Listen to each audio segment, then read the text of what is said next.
할렐루야. 오늘도 새벽에 오신 여러분들을 주님의 이름으로 환영하고 축복합니다. 오늘 우리 창세기 4장입니다. 창세기 4장 말씀 우리 함께 나누도록 하겠습니다. 1장부터 3장까지에서 우리는 주로 창조의 기사를 우리가 함께 다루고 살펴봤습니다. 7일 동안 이루어지는 창조의 과정들을 보았고, 그 과정 속에 그 안에 어떤 내용들이 있고, 그 안에 어떤 구성물들이, 어떤 피조물들이 창조되었는지, 그리고 그 창조에 완성되어지는 부분까지도 보았습니다. 특별히 그 피조물 가운데 인간과 하나님의 관계가 어떻게 설정되었는지를 살펴볼 수 있었습니다. 그리고 하나님과 인간의 그 관계가 설정된 그 관계가 앞으로 어떤 변화를 맞이하게 될 것인지를 또 생각해 볼 수 있는 부분들이 있었습니다. 그러면서 오늘 창세기 4장에 들어가면 하나님이 창조하신 이 아담과 하와 사이에서 출산을 통해 태어난 첫 번째 후손, 그의 자녀들, 그 후손들의 이야기가 드디어 시작되는 것을 볼 수 있습니다. 3장에서 범죄한 인간이 하나님의 자리를 스스로 대신하려는 교만으로 인해서 죄를 범하는 것을 우리가 보았습니다. 하지만 그러한 인간을 완전한 심판으로 하나님께서 끝내지 않으셨습니다. 완전한 심판으로 그들을 끝내신 것이 아니라 무화과 나무로 가린 그들의 벗은 몸을 하나님께서 친히 가죽 옷으로 가려 주시는 것을 살펴보았습니다. 그들을 책망하시고 꾸짖고 그들을 심판하시는 심판자 하나님의 모습뿐만 아니라 여전히 그들에게 기회를 주시고 인내하시고 사랑을 품으시는 그런 여호와 하나님의 모습을 우리가 볼 수 있었습니다. 그 사랑의 결과가 드러난 부분이 바로 오늘 우리가 읽었던 4장의 1절 말씀입니다. 1절을 보십시오. 아담이 그의 아내 하와와 동침함에 하와가 임신하여 가인을 낳고 이르되 내가 여호와로 말미암아 등남하였다 하니라. 하나님과 같이 되고자 했던 교만한 인간을 완전히 멸하지 않으셨고, 여전히 그들에게 생육하고 번성할 수 있는, 땅에 충만할 수 있는 기회를 그들에게 허락해 주시고 그 약속을 여전히 유지시켜 주시는 것을 우리가 볼 수 있습니다. 비록 죄로 인해서 에덴에서 그들이 쫓겨났습니다. 에덴에서 쫓겨났지만 여전히 그들에게 주신 축복을 하나님께서 거두지 않으셨고 은혜를 베푸셔서 그들로 하여금 살아갈 기회를 허락해 주시는 그러한 하나님의 모습을 우리는 볼 수가 있습니다. 어쩌면 우리가 살아가는 인생도 이와 같다라는 생각을 해봅니다. 늘 하나님 없이 스스로 교만한 인생들은 늘 스스로 높아지기에 바쁩니다. 스스로 높아지려 하고 내 인생에 내가 주인이 되려고 힘씁니다. 그러나 하나님은 그런 인생을 향하여 여전히 지금도 우리에게 인내하시고 기다려주시는 겁니다. 멈추지 않는 하나님의 자비와 긍휼이 우리의 삶에 드러나고 펼쳐지고 있습니다. 그 은혜가 있기에 그 살아갈 은총을 힘입어 살아가는 겁니다. 그래서 광야 같은 인생을 살아가지만 그 안에서도 우리가 풍족함을 누리며 살아가고 있는 것입니다. 여러분, 이러한 은혜 가운데 첫 번째 아들을 얻은 아담과 하와가 그 기쁨을 어떻게 표현합니까? 내가 여호와로 말미암아 등남하였다, 이렇게 표현했습니다. 여기서도 하나님의 이름은 엘로힘이 아니라 여호와 하나님의 이름으로 등장하는 것을 볼 수 있습니다. 언약을 맺으시고 그 언약을, 그 약속을 신실하게 지켜가시는 하나님의 모습을 강조해 주고 있는 겁니다. 이 가인이라는 이름의 뜻이 무엇인가? 바로 어둠이라는 뜻입니다. 얻다. 그가 말 그대로 에덴 동산에서 쫓겨나서 더 이상 하나님의 축복을 기대할 수 없었지만 하나님께서 그들로 하여금 얻게 하셨다라는 의미입니다. 그러니까 말할 수 없는 기쁨을 그가 표현하고 있는 것을 보게 됩니다.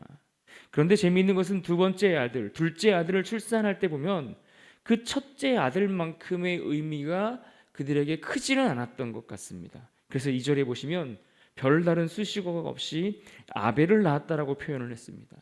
그런데 이 아벨에 대해서 어떻게 표현하는가 보니 가인의 아우 아벨입니다. 그러니까 이들은 처음부터 이 가인이라는 아들을 낳고 이 첫째 아들에 대해서 굉장히 남다른 기대와 소망과 거기에 모든 것들을 걸고 그 아들에 대한 남다른 애착과 사랑과 애정을 보여주는 것을 볼 수 있는 장면입니다. 그리고 2절에 보시면 이 두 자녀의 직업에 대해서도 언급해주고 있는데 가인은 농사하는 자였고 아벨은 양을 치는 일을 했다라고 얘기하고 있습니다. 그러고는 3절에 이렇게 말씀합니다. 세월이 흐른 후에, 그러니까 시간이 어느 정도 지나고 이 두 자녀가 스스로 직업을 가지고 자신의 삶을 영위해 나갈 수 있을 정도로 장성했다라는 것을 우리가 짐작해 볼 수 있습니다. 그리고 이들이 지금 하나님 앞에 제사를 드리는데 이 제사를 드리는 이야기가 오늘 4장 본문에 나오는 중심 내용입니다. 즉 하나님 앞에 이들이 드렸던 예배, 이 예배라는 주제를 가지고서 이야기를 다루고 있다는 겁니다.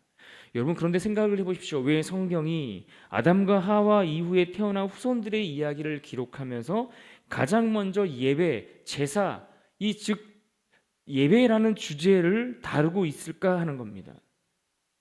우리는 앞서 3장에서 하나님과 인간의 관계가 단절되고 끊어지는 사건을 보았습니다. 완벽하게 조성해 주신 그 창조 세계 안에서 하나님이 주시는 그 풍성한 좋은 모든 것들을, 그러한 공급해 주시는 것들을 영원히 누리지 못하고 파괴되는 것을 우리가 보았습니다. 그리고 그들을 통해 출산한 후손들의 이야기입니다. 그렇다면 이들의 첫 번째 후손인 그들이 하나님과의 관계를 과연 어떻게 유지해 나가고 있을까요? 성경은 지금 그것에 관심을 가지고 있는 겁니다. 하나님과의 관계를 유지함에 실패했던 그 아담과 하와 이후에 그들을 통해서 태어난 후손들이 과연 또다시 하나님과 인간들 사이에 그 관계를 어떻게 유지해 나가는 것인가, 이것에 관심을 갖고 지켜보시는 겁니다. 우리가 이 땅을 살아가면서 많은 것들에 관심을 가지고 살아갑니다. 많은 물질을 얻기 위해 수고하기도 하고 때로는 자녀들의 성공을 위해 애를 씁니다. 꿈을 꿉니다. 또 어떤 명예를 얻기 위해 그 자리에 오르기 위해 힘을 쓰기도 하고 많은 사람들에게 인정받을 만한 어떤 업적을 세우기 위해 그렇게 일생을 걸며 살아가기도 합니다. 하지만 하나님의 관심은 우리가 무엇을 얻고 우리가 무엇을 이루며 살아가는지 여기에 관심이 있는 것이 아닙니다. 하나님은 우리가 어떤 자리에 오르고 어떤 직업을 가지고 있고 또 얼마나 넓은 평수의 아파트에 살고 있는지, 얼마나 멋진 그리고 화려한 삶을 살아가는지 여기에 관심이 있지 않으십니다. 하나님은 그보다 우리에게 관심이 있는 부분이 한 가지 있는데 그것은 바로 우리가 하나님과 어떤 관계를 맺고 살아가느냐, 여기에 관심이 있는 겁니다. 우리가 하나님 앞에 어떤 자세로 서 있고 어떤 태도로 하나님을 존중히 여기며 살아가는지, 어떻게 하나님을 예배하고 어떤 마음으로 하나님을 생각하며 살아가는지, 하나님과의 관계를 보시는 겁니다. 하나님 앞에서 우리의 태도를 보시는 겁니다. 하나님은 지금 아담과 하와의 첫 번째 후손들인 그들이 하나님 앞에서 어떤 마음과 자세로 서 있는지 이것을 확인하고 싶으신 겁니다. 그런데 이 두 사람이 보여주는 이 제사의 결과가 어떻습니까? 전혀 다른, 완전히 극명히 대조되는 그 결과를 보여줍니다. 가인은 지금 땅의 소산으로 제물을 삼아 여호와께 드렸다고 했고, 아벨은 자기도 양의 첫 새끼와 그 기름으로 드렸다고 했습니다. 왜 이들이 다른 제물을 드렸을까요? 그것은 그들의 직업이 달랐기 때문입니다. 가인은 농사를 짓는 사람이었습니다. 그러니까 농사의 수확물을 가지고 예배를 드렸습니다. 아벨은 양을 치는 자였기 때문에 그가 기르던 양을 가지고 와서 제물로 드렸던 겁니다. 그런데 4절 하반절과 5절 상반절에 보시면 이렇게 말씀합니다. 여호와께서 아벨과 그의 제물은 받으셨으나 가인과 그의 제물은 받지 아니하신지라. 여기서 우리가 주목할 부분이 있습니다. 하나님께서 제사를 받으실 때에 제물만 받으시는 분이 아니라는 겁니다. 순서를 보시면 아벨과 그의 제물을 받으셨습니다. 그러니까 제물을 드리는 사람을 먼저 받으시고 그리고 제물을 받으셨다고 했습니다. 그러니까 마찬가지로 가인을 받지 않으셨고 그의 제물도 받지 않으셨습니다. 하나님, 우리가 예배를 드릴 때에 우리가 드리는 예물보다 중요하게 여기시는 것이 있는데 그것은 그 예물을 드리는 사람입니다. 그 예물을 드리는 사람, 그 예배를 드리는 사람, 그 사람이 어떤 사람인지, 그가 어떤 마음으로 어떤 태도로 하나님 앞에 그것을 올려드리고 하나님을 예배하는지 그것을 먼저 보시고 그를 받으시면 그 예물도 그 제물도 받으시는 겁니다. 그렇다면 오늘 본문 속에서 하나님은 왜 가인의 제사를 받지 않으셨고 아벨의 제사는 받으셨을까? 여기에 대한 많은 의견들이 있습니다. 그런데 오늘 우리는 성경을 토대로 그 이유를 찾아보면 좋겠습니다. 히브리서 11장 4절에 보시면 이런 말씀이 있는데 그 이유를 언급해 주고 있습니다. 히브리서 11장 4절 말씀에 믿음으로 아벨은 가인보다 더 나은 제사를 하나님께 드림으로 의로운 자라 하시는 증거를 얻었으니, 지금 히브리서 기자는 오늘 가인과 아벨의 제사에 대해서 분명하게 말씀해 주는 것이 있습니다. 이 가인과 아벨의 차이가 어디서 발생했는가? 믿음이라고 이야기했습니다. 믿음으로 드렸느냐, 믿음으로 드리지 못했느냐. 예물보다, 그들이 드리는 제물보다 더 앞서고 중요한 것이 있는데 그것은 그것을 드리는 사람이 믿음으로 드리고 있느냐 그렇지 않느냐에 따라 제사의 결과가 나누어진다라고 말씀해 주고 있습니다. 사랑하는 여러분, 하나님께 우리가 예배를 드리는데 우리가 하나님 앞에 어떤 예배를 드리는지 우리는 점검해 보셔야 합니다. 나는 하나님께 믿음으로 예배를 드리고 있습니까? 우리가 살면서 수많은 예배를 드립니다. 정말 많은 예배를 드리는데요, 우리가 신앙의 연수만큼 예배를 드리지 않겠습니까? 그런데 과연 그 많은 예배 가운데 우리는 얼마나 하나님이 받으실 만한 예배를 드렸을까요? 정말 우리의 예배를 하나님께서 다 받으셨습니까? 우리는 하나님이 받으실 만한 예배를 온전히 다 그렇게 올려드리고 있습니까? 오늘 말씀은 분명히 하나님께서 받으시는 예배가 있고 받지 않으시는 예배가 있다라고 말씀합니다. 내가 아무리 많은 헌금을 드려도, 내가 아무리 많은 봉사를 하나님 앞에 봉사를 한다 할지라도 그것을 드리는 이에 믿음이 없이는 하나님이 받으시지 않는다라고 분명하게 말씀했습니다. 여러분 생각해 보십시오. 하나님은 천지를 지으신 하나님이세요. 천지를 말씀으로 창조하신 분이 무엇이 부족해서 재물에 집착하시겠습니까? 육식을 좋아하셔서 재물을 가려서 받으시는 하나님입니까? 아니면 하나님이 조금 가난하시고 좀 뭔가 부족하셔서 내가 많은 헌금을 하면 하나님이 기뻐하실까요? 아니요. 하나님은 천지 만물의 주인이십니다. 믿음으로 드리는 헌금을 기뻐 받으시는 겁니다. 그래서 예수님도 뭐라고 말씀하십니까?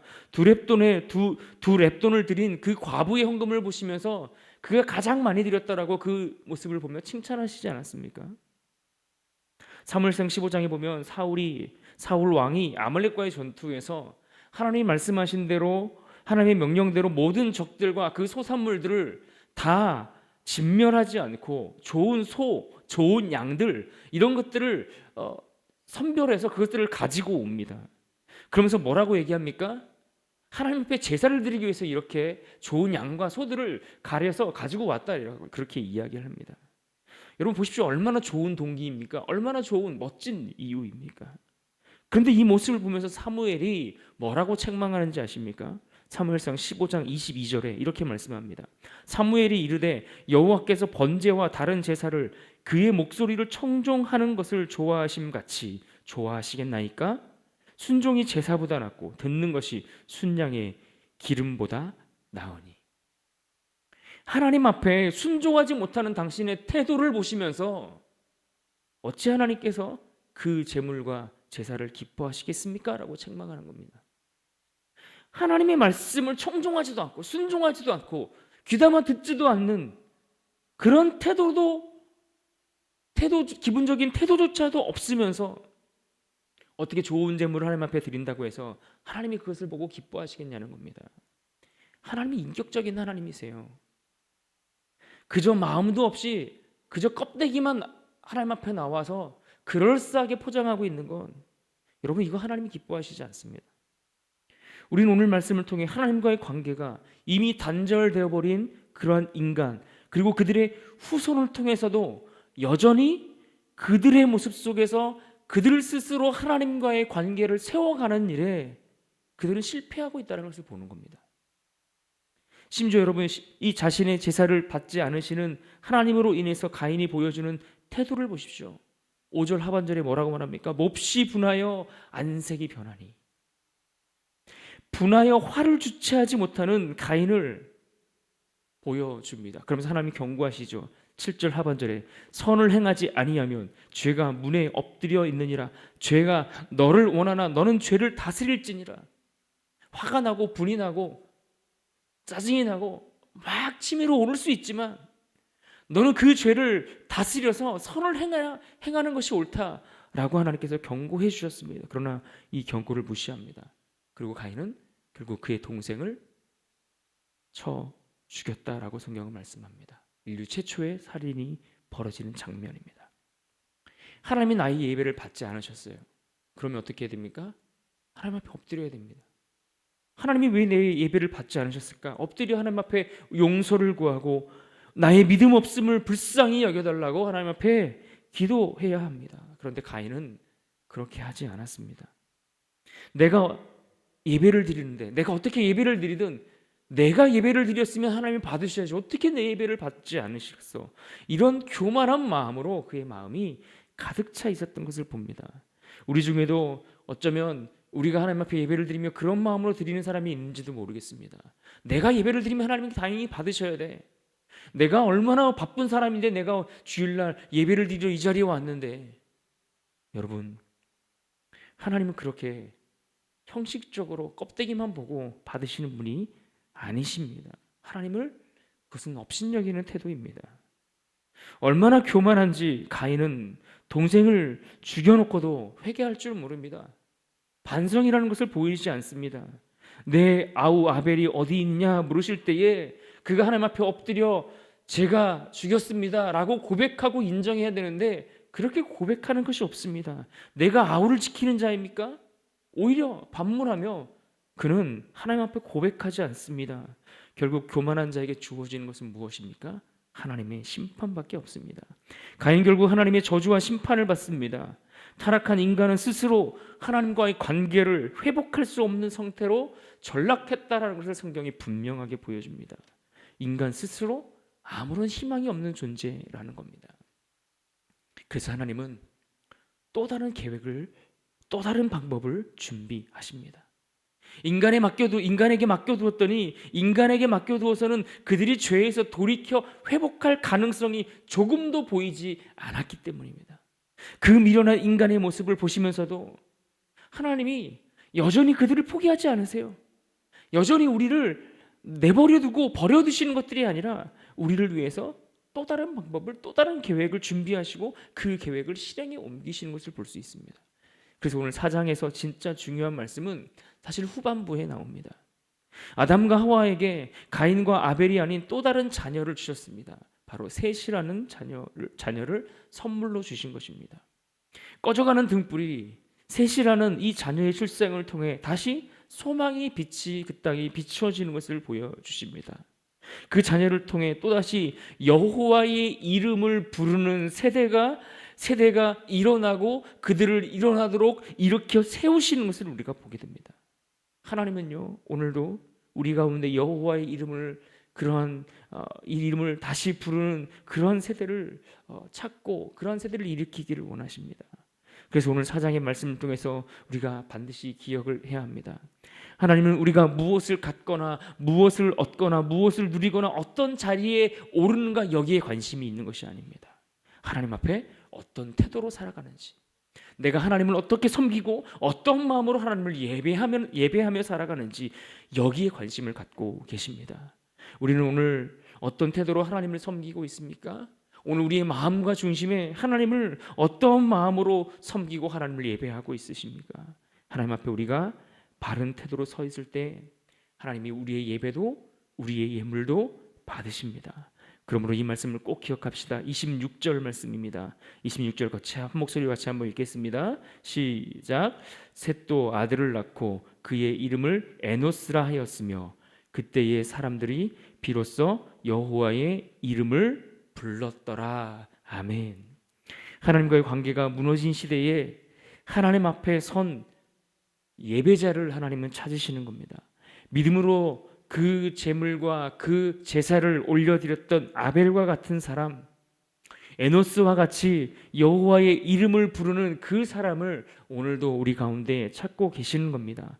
그러므로 오늘 우리가 하나님이 찾으시는 그런 한 사람이 되면 좋겠습니다. 하나님을 믿음으로 예배하고 그 이름을 높여 부르는 그러한 한 사람이 되었으면 좋겠습니다. 우리가 그러한 믿음과 그러한 신앙을 가지고 이 하루를 살아가는 복된 인생이 될 수 있기를 주님의 이름으로 축원합니다.